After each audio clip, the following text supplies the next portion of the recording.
please visit LibriVox.org. Recording by Daisy55. Autobiography of Theodore Roosevelt, Chapter 7. The War of America, the Unready, Part 2. Among my friends was the then Army Surgeon Leonard Wood. He was a surgeon. Not having an income, he had earned his own living.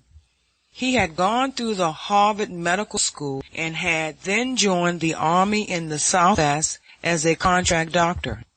He had every physical, moral, and mental quality which fitted him for a soldier's life and for the exercise of command.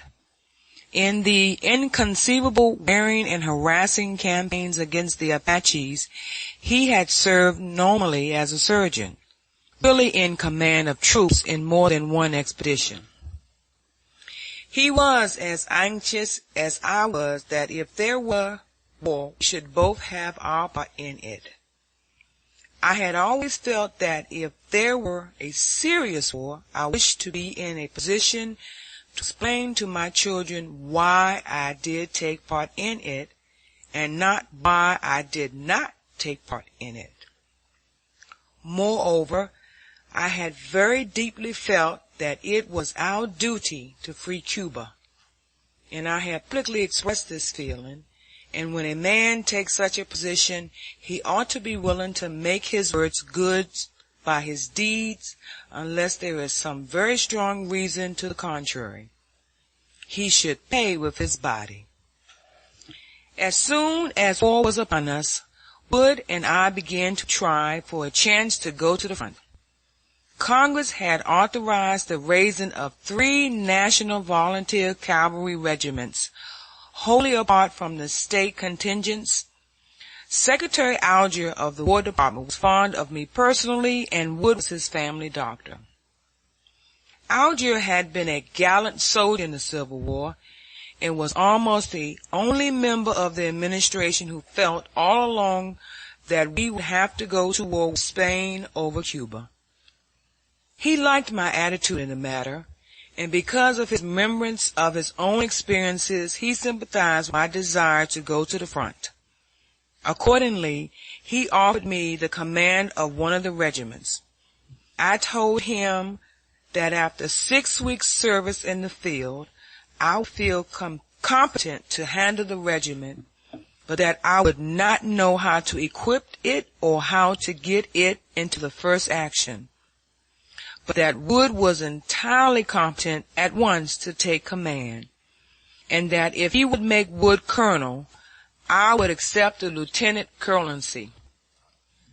General Alger thought this an act of foolish self-abnegation on my part, instead of it being what it was, the wisest act I could have formed.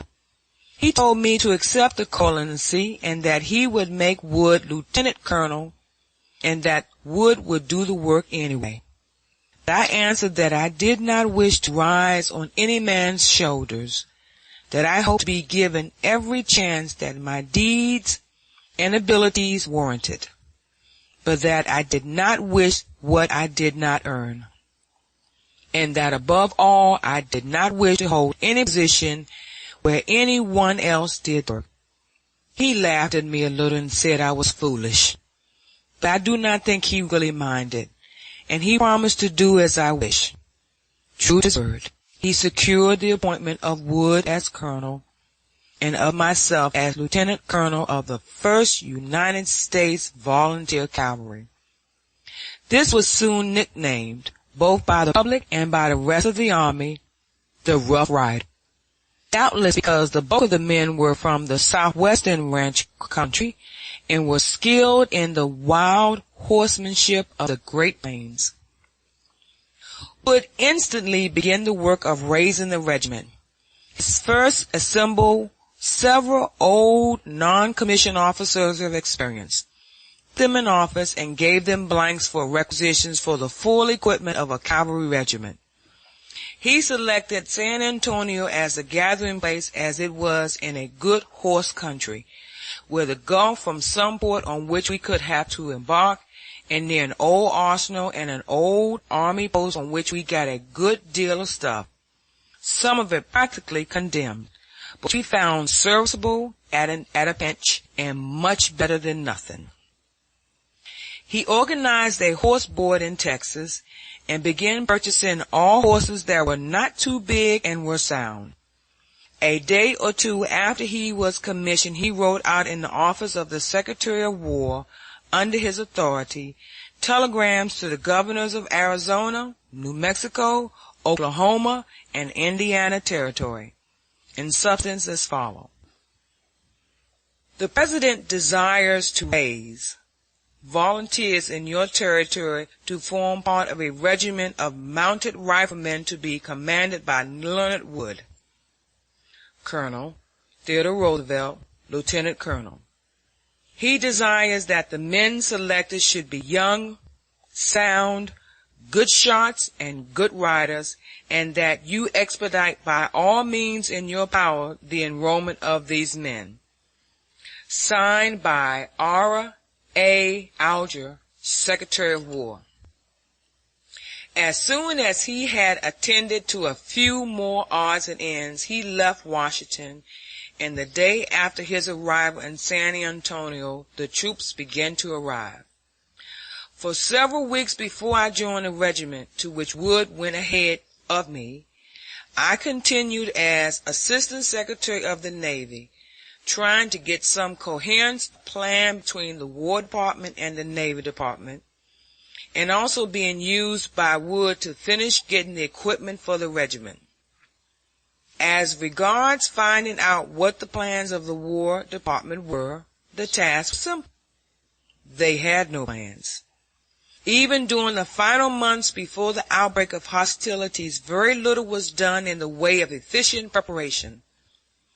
On one occasion, when everyone knew that the declaration of war was sure to come in a few days, I went on the military business to the office of one of the highest line generals of the Army, a man who at that moment ought to have been working 18 hours out of the 24 on the vital problems ahead of him.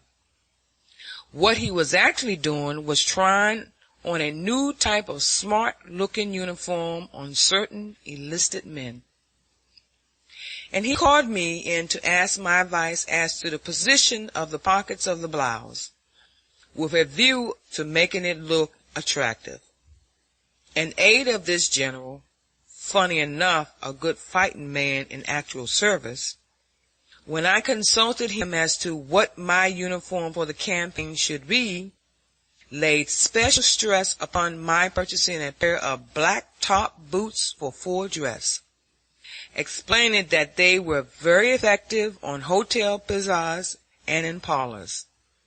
I did not intend to be in any hotel if it could possibly be avoided, and as things turned out, I had no full dress uniform, nothing but my service uniform during my brief experience in the Army. I suppose that war always does bring out what is highest and lowest in human nature. The contractors who furnish poor materials to the Army or the Navy in time of war stand on a level of infamy only 1 degree above that of the participants in the white slave traffic themselves.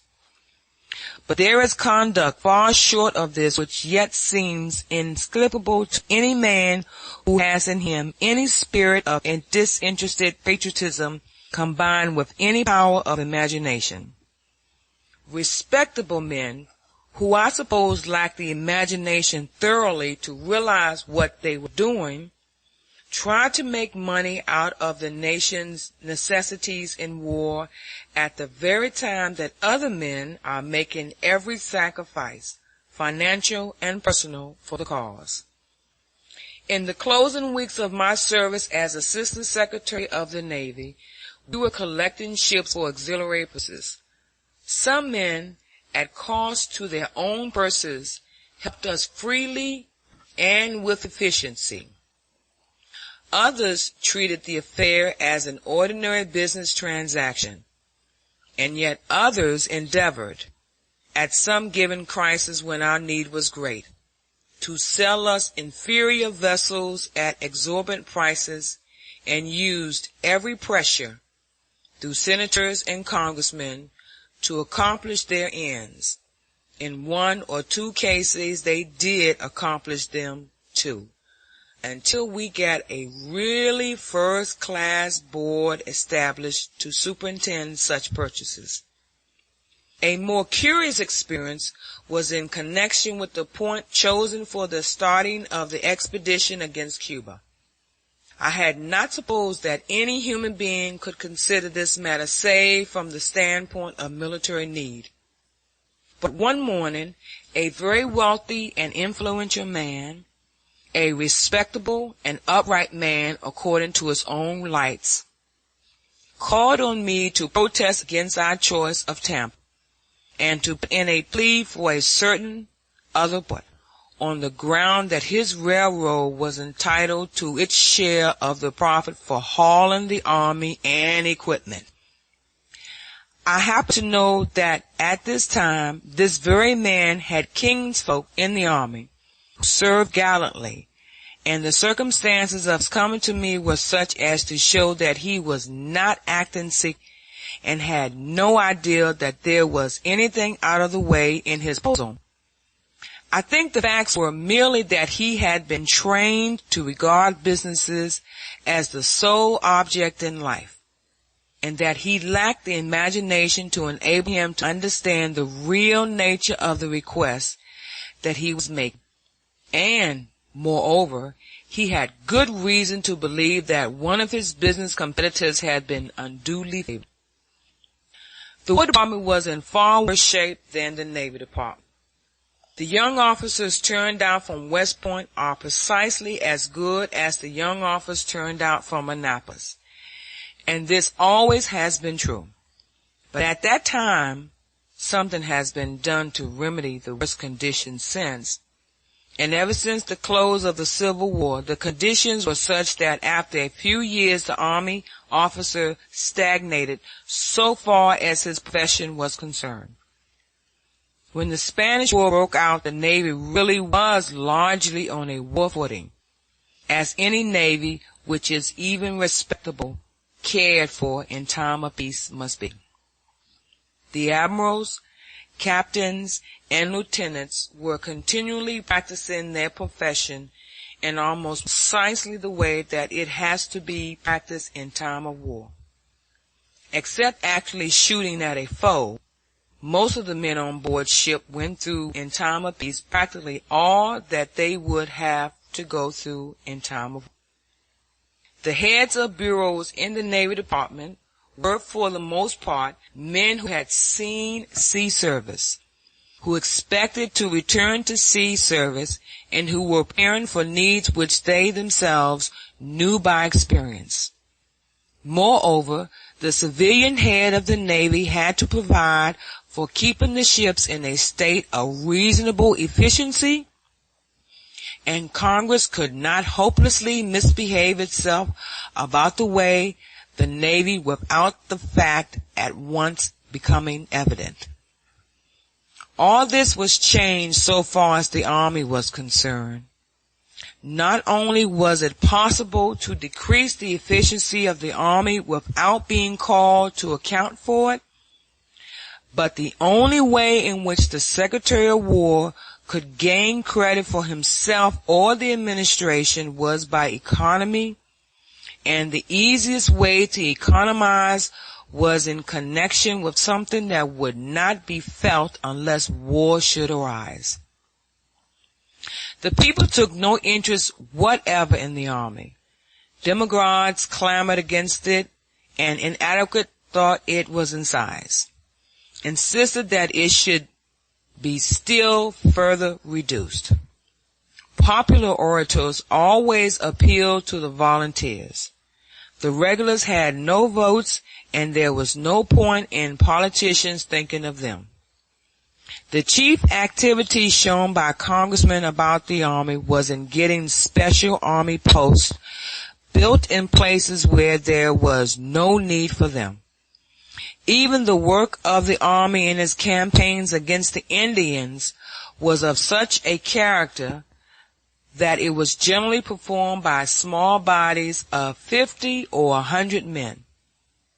Until a man ceased being a lieutenant, he is usually had plenty of professional work to attend to and was employed in the field, and in short had the same kind of practice that his brother in the Navy had, and he did his work as well. But once past this stage, he had almost no opportunity to perform any work corresponding to his rank, and but little opportunity to do any military work whatsoever. The very best men like Lawton, Young, Chaffee, Hawkins, and Sumner, to mention only men under or beside whom I served, remained good soldiers, soldiers of the best stamp, in spite of disheartening conditions. But it was not to be expected that the average man could continue to grow when every influence was against him. Accordingly, when the Spanish War suddenly burst upon us, a number of inert elderly captains and field officers were, much against their own wishes, suddenly pitchforked into the command of regiments, brigades, and even divisions and army corps. Often these men failed painfully. This was not their fault. It was the fault of the nation. That is, the fault of all of us, of you, my reader, and of myself, and of those like us, because we had permitted conditions to be such as to render these men unfit for command. Take a stout captain of an out-of-the-way two-company post, where nothing in the world ever occurred even resembling military action, and where the only military problem that really convulsed the post to its foundations was the quarrel between the captain and the quartermaster as to how high a mule's tail ought to be shaved. I am speaking of an actual incident. What could be expected of such a man, even though 35 years before he had been a gallant second lieutenant in the Civil War? If, after his intervening do-nothing period, he was suddenly put in command of raw troops in a midsummer campaign in the tropics. The bureau chiefs were, for the most part, elderly incompetents, whose idea was to do their routine duties in such way as to escape the censure of routine bureaucratic superiors and to avoid a congressional investigation. They had not the slightest conception of preparing the army for war. It was impossible that they could have any such conception. The people and the Congress did not wish the army prepared for war. And those editors and philanthropists and peace advocates who felt vaguely that if the army were incompetent, their principles were safe, always inveighed against any proposal to make it efficient, on the ground that this showed a natural bloodthirstiness in the proposer. When such were the conditions, it was absolutely impossible that either the War Department or the Army could do well in the event of war. Secretary Alger happened to be secretary when war broke out, and all the responsibility for the shortcomings of the department were visited upon his devoted head. He was made the scapegoat for our national shortcomings. The fault was not his. The fault and responsibility lay with us, the people, who for 33 years had permitted our representatives in Congress and in National Executive Office to bear themselves so that it was absolutely impossible to avoid the great bulk of all of the trouble that occurred and of all of the shortcomings of which our people complained during the Spanish War. The chief immediate cause was the conditions of red tape bureaucracy which existed in the War Department at Washington, which had prevented any good organization or the preparation of any good plan of operation for using our men and supplies. The recurrence of these conditions, even though in somewhat less aggravated form, in any future emergency is as certain as sunrise unless we bring about the principle of a 4 years detail in the staff corps, a principle which Congress has now for years stubbornly refused to grant.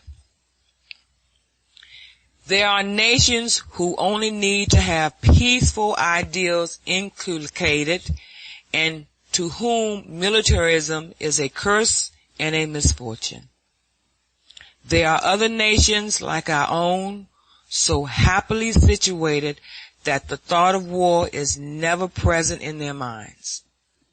They are wholly free from any tendency improperly to exalt or to practice militarism. These nations should never forget that there must be military ideals no less than peaceful ideals. The exaltation of Nagi's career, set forth so strikingly in Stanley Washburn's little volume on the great Japanese warrior, contains much that is especially needed for us of America, prone as we are to regard the exigencies of a purely commercial and industrial civilization as excusing us from the need of admiring and practicing the heroic and warlike virtues. Our people are not military. We need normally only a small standing army, but there should be behind it a reserve of instructed men big enough to fill it up to full war strength, which is over twice the peace strength. Moreover, the young men of the country should realize that it is the duty of every one of them to prepare himself so that in time of need he may speedily become an efficient soldier. A duty now generally forgotten, but which should be recognized as one of the vitally essential parts of every man's training. In endeavoring to get the Rough Riders equipped, I met with some experiences which were both odd and instructive. There were not enough arms and other necessities to go around, and there was keenly rivalry among the intelligent and zealous commanders of the volunteer organizations as to who should get first choice. Wood's experience was what enabled us to equip ourselves in short order. There was another cavalry organization whose commander was at the War Department about this time, and we had been eyeing him with much alertness as a rival. One day I asked him what his plans were about arming and drilling his troops, who were precisely the type of our own men. He answered what he expected: to give each of the boys 2 revolvers and a lariat and then just turn them loose. I reported the conversation to Wood with the remark that we might feel ourselves safe from rivalry in that quarter, and safe we were. In trying to get the equipment, I met with checks and rebuffs, and in return was the cause of worry and concerns of various bureau chiefs who were unquestionably estimable men in their private and domestic relations, and who no doubtless had been good officers 30 years before, but who were as unfit for modern war as if they were so many smooth bores. One fine old fellow did his best to persuade us to take black powder rifles, explaining with paternal indulgence that no one yet really knew just what smokeless powder might do, and that there was a good deal to be said in favor of having smoke to conceal us from the enemy. I saw this pleasing theory actually worked out in practice later on.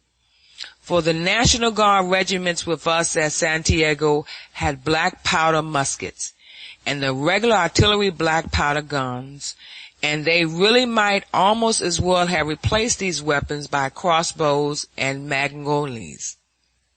We succeeded, thanks to Wood, in getting the same cavalry carbines that were used by the regulars.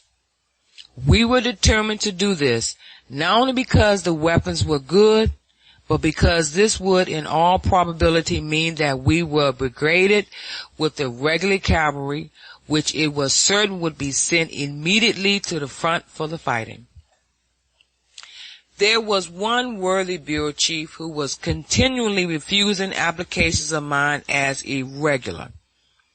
In each case, I would appeal to Secretary Alger, who helped me in every way, and get an order from him counterance the irregularity. For instance, I found out that as we were near the July date than the January date for the issuance of clothing, and as it had long been customary to issue the winter clothing in July, so as to give ample leisure for getting it to all of the various posts, it was therefore solemnly proposed to issue the same winter clothing to us who were about to start for a summer campaign in the tropics. This would seem incredible to those who have never dealt with an inert officialdom, a red tape bureaucracy, but such is the fact. I rectified this and got an order for khaki clothing. We were then told we would have to advertise 30 days for horses. This meant that we would have missed the Santiago expedition. So I made another successful appeal to the secretary. Other difficulties came up about wagons and various articles, and in each case the same result followed. On the last occasion, when I came up in triumph with the needed order, the worried office head, who bore me no animosity, but who did feel that fate had been very unkind, threw himself back in his chair and exclaimed with a sigh, "Oh dear, I had this office running in such good shape, and then along came the war and upset everything." His feeling was that war was an illegitimate interruption to the work of the War Department. There were, of course, department heads and bureau chiefs and assistants who, in spite of the worthlessness of the system and of the paralyzing conditions that have prevailed, remained first-class men. An example of these was Commissioner General Weston. His energy, activity, administrative efficiency, and common sense were supplemented by an eager desire to help everybody do the best that could be done. But in Washington and again down at Santiago, we owed him very much. When I was president, it was my good fortune to repay him in part our debt, which means the debt of the people of the country, by making him a major general. The regiment assembled in Santiago, and when I reached there, the regiment assembled at San Antonio. When I reached there, the men, rifle, and horses, which were the essentials, were coming in fast, and the saddles, blankets, and the like were also accumulating. Thanks to Wood's exertion, when we reached Tampa, we were rather better equipped than most of the regular regiments. We adhered strictly to field equipment, allowing no luxuries or anything else unnecessary, and so we were able to move off the field when ordered, with our own transportation, leaving nothing behind. I suppose every man tends to brag about his regiment, but it does seem to me that there never was a regiment better worth bragging about than ours. Wood was an exceptional commander of great power with a remarkable gift for organization. The rank and file was as fine natural fighting men as ever carried a rifle or rode a horse in any country or any age. We had a number of first-class young fellows from the East, most of them from colleges like Harvard, Yale, and Princeton. But the great majority of the men were Southwesterners from the then territories of Oklahoma, Indian Territory, Arizona, and New Mexico. They were accustomed to the use of firearms, accustomed to taking care of themselves in the open. They were intelligent and self-reliant. They possessed hardihood and endurance and physical prowess. And above all, they had a fighting edge, the cool and resolute fighting temper. They went into the war with full knowledge, having deliberately counted the cost. In the great majority of cases, each man was chiefly anxious to find out what he should do to make the regiment a success. They brought first and last about 800 copies of the cavalry drill regulations and studied them industriously. Such men were practically soldiers to start with in all the essentials.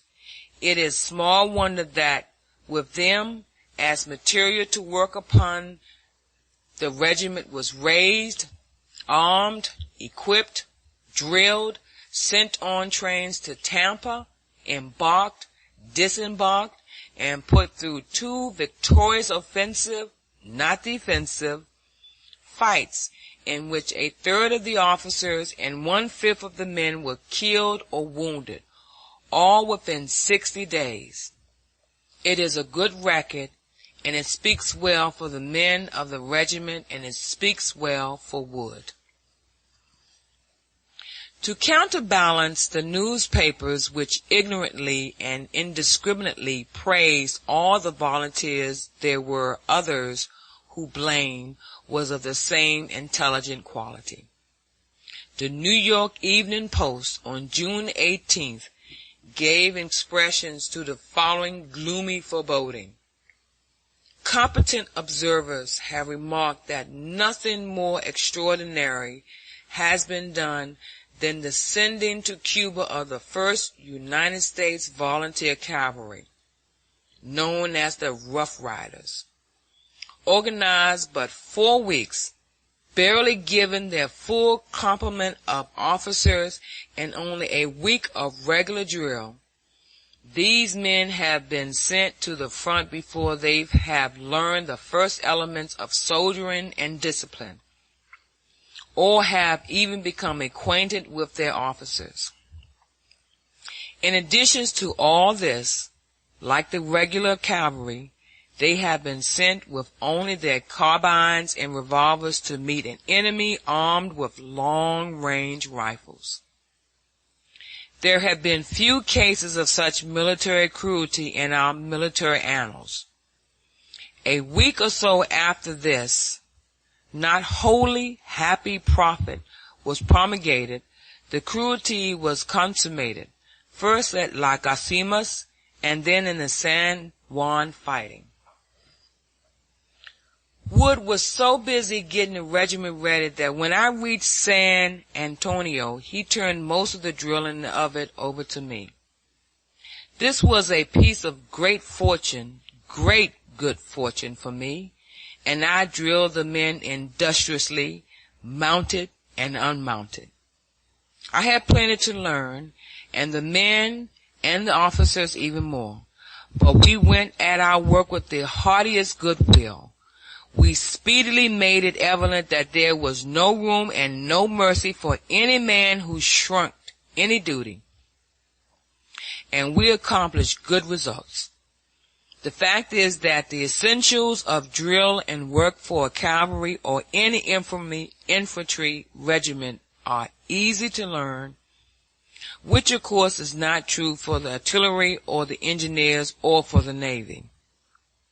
The reason why it takes so long to turn the average civilized men into good infantrymen or cavalrymen is because it takes a long while to teach the average untrained man how to shoot, to ride, to march, to take care of himself in the open, to be alert, resourceful, cool, daring, resolute, to obey quickly, as well as to be willing and to fit himself to act on his own responsibility.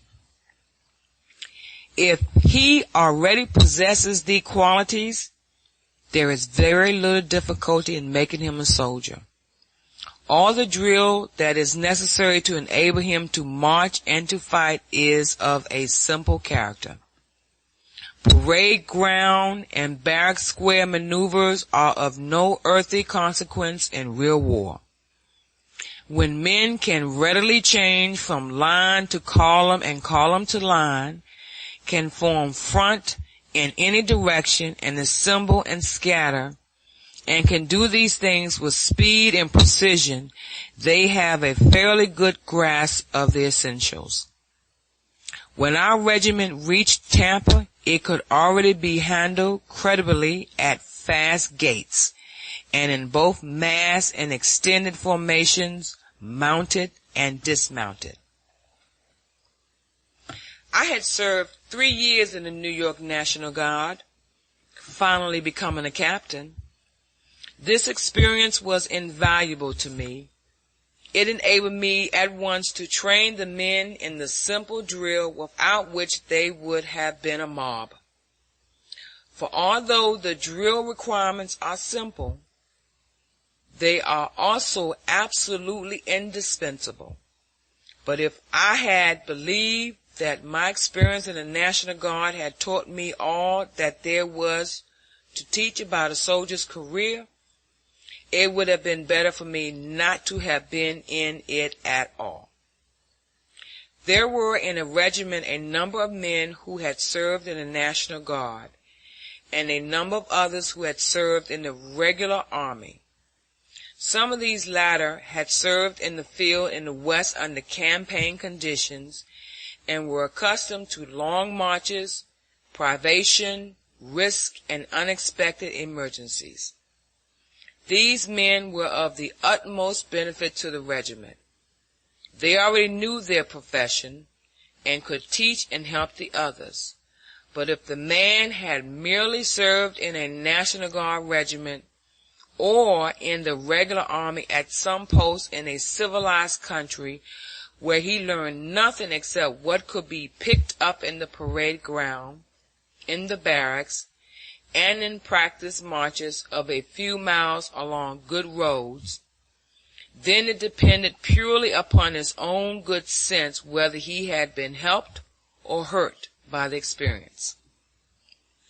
If he realized that he had learned only 5% of his profession, that there remained 95% to accomplish before he would be a good soldier, why, he had profited immensely. To start with 5% handicap was a very great advantage, and if the man was really a good man, he could not be overtaken. But if the man thought that he had learned all about the profession of a soldier because he had been in the National Guard or in the regular army under the conditions I have described, then he was actually of less use than if he had never had any military experience at all. Such a man was apt to think that nicety of alignment, precision in wheeling, and correctness in the manual arms were the ends of training and the guarantees of good soldiership, and that from guard mounting to sentry duty, everything in war was to be done in accordance with what he had learned in peace. As a matter of fact, most of what he had learned was never used at all, and some of it had to be unlearned.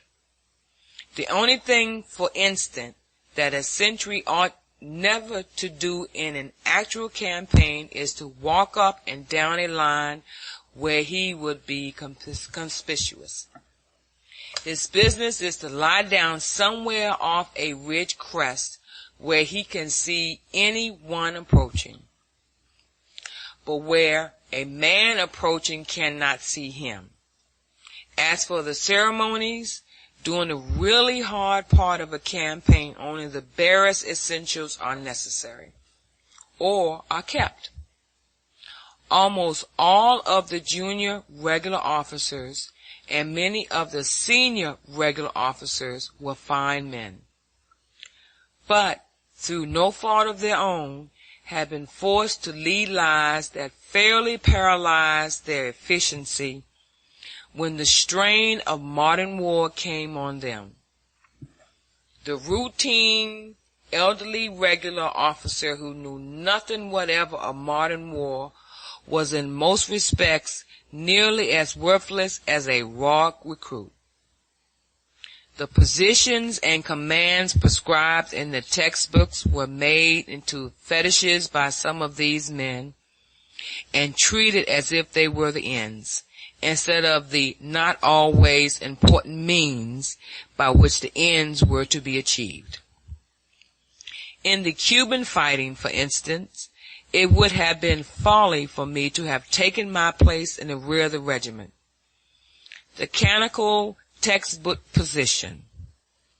My business was to be where I could keep most command over the regiment, and in a rough and tumble, scrambling fight in thick jungle, this had to depend upon the course of events, and usually meant that I had to be at the front. I saw in that fighting more than one elderly regiment commander who unwittingly rendered the only service he could render to his regiment by taking up his proper position several hundred yards in the rear when the fighting began. For then the regiment disappeared in the jungle, and for its good fortune the commanding officer never saw it again until long after the fight was over. After one Cuban fight, a lieutenant colonel of the regulars, in command of a regiment, who had met with just such an experience and had rejoined us at the front several hours after the close of the fighting, asked me what my men were doing when the fight began. I answered that they were following in trance in column of twos, and that the instant the shooting began, I deployed them as skirmishers on both sides of the trail. He answered triumphantly, "You can't deploy men as skirmishers from column formation," to which I responded, "Well, I did, and, what is more, if any captain had made any difficulty about it, I would have sent him to the rear." My critic was quite correct from the parade ground standpoint.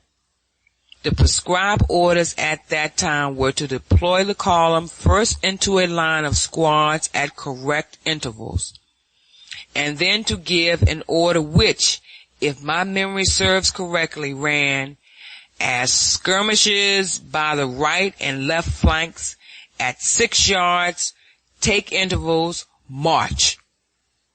The order I really gave ran more like this: scatter out to the right there, quick cue, scatter to the left, look alive, and they looked alive, and they scattered, and each took advantage of cover, and forward went the line. Now, I do not wish what I have said to be misunderstood. If ever we have a great war, the bulk of our soldiers will not be men who have had any opportunity to train soul and mind and body so as to meet the iron needs of an actual campaign. Long continue and faithful drill will alone put these men in shape to begin to do their duty, and failure to recognize this on the part of the average man will mean laziness and folly and not the possession of efficiency. Moreover, if men have been trained to believe, for instance, that they can arbitrate questions of vital interest and national honor, if they have been brought up with flabbiness of moral fiber as well as flabbiness of physique, then there will be need of long and laborious and faithful work to give the needed tone to mind and body. But if the men have in them the right stuff, it is not so very difficult. End of chapter 7, part 2. Recording by Daisy 55.